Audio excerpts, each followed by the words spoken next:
পরে ডিএসপি থেকে direct constable, এরপর যা হলো। নমস্কার, আপনারা দেখছেন নববার্তা টুডে, সঙ্গে আছে আমি সুস্মিতা। সরকারি কর্মচারীদের সাধারণত পদোন্নতি ঘটতেই দেখা যায়, কিন্তু অবাক করার মতো বিষয় হলো ডিএসপি পদমর্যাদার এক ব্যক্তি ডাইরেক্ট নেমে এলেন কনস্টেবল পদে। এবার থেকে কনস্টেবলদের সঙ্গে দাঁড়িয়েই তার আগের পদের লোকটিকে স্যালুট ঠুকতে হবে। এমন ঘটনা ঘটেছে উত্তরপ্রদেশে।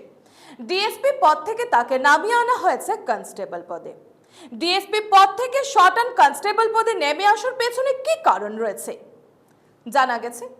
ডিএসপি থেকে কনস্টেবল পদে নেমে আসা সরকারি কর্মচারীর নাম কৃপাশঙ্কর কনৌজিয়া। সার্কেল ইন্সপেক্টর থেকে পদোন্নতি পেয়ে তিনি হয়েছিলেন প্রমোটেড ডিএসপি, কিন্তু একটা ভুলেই সব শেষ হয়ে গেল। জানা গেছে বিবাহ বহির্ভূত সম্পর্কের জেরেই তার কপালে এ দুর্গতি নেমে এসেছে। জানা গেছে কনৌজিয়া উন্নয়নের বিঘাপুর সার্কেল অফিসার হিসেবে কর্মরত ছিলেন, তবে এখন তাকে গোরক্ষপুরের কনস্টেবলের পদে বসানো হয়েছে। 2021 সালে হয় ঘটনার সূত্রপাত।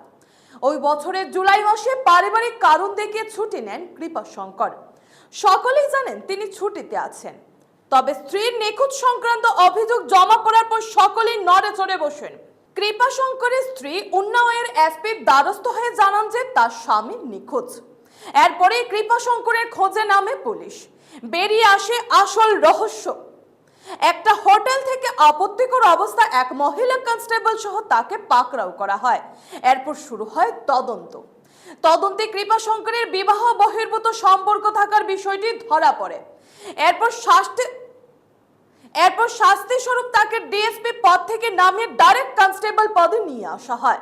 বর্তমানে তিনি গোরক্ষপুর 26তম ব্যাটালিয়নের কনস্টেবল পদে কর্মরত রয়েছেন।